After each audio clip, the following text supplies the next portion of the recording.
আজ আমি দুঃখের সাথে শোকাহত অবস্থায় একটি কথা বলছি।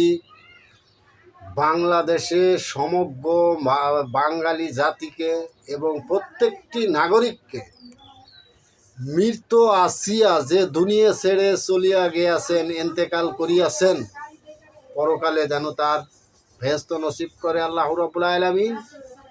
কিন্তু এই আসিয়া মরে যাওয়ার পিছনে যে রহস্য বা কারণ রহিয়াছে, এই আসিয়াকে যারা ধর্ষণ করিয়াছে, এই 8 বছরের আসিয়াকে যারা ধর্ষণ করিয়াছে, আমি আমার ব্যক্তিগত মত হইতে পোষণ করিতেছি যে এই আসিয়াকে তারা যেভাবে বাঘের মতো খুঁড়িয়ে খাইয়েছে, কিন্তু এই ধর্ষণকারীদেরকে পশুতে পরিণত করলেও পশুর অপমান করা হবে। তবে আমি বলতে চাই, বাংলাদেশে চিড়িয়াখানায় যে বাঘ আছে বা টাইগার বলা হয়, এই পশুদের, এই আসিয়ার ধর্ষণকারীদেরকে এই বাঘের খাঁচায় বা এই চিড়িয়াখানায় টাইগারের সামনে এই একই রুমে এদেরকে রেখে বুঝিয়ে দেওয়া হোক যে একটা শিশু নারীকে ধর্ষণ করলে তার পরিণতি কি হয়।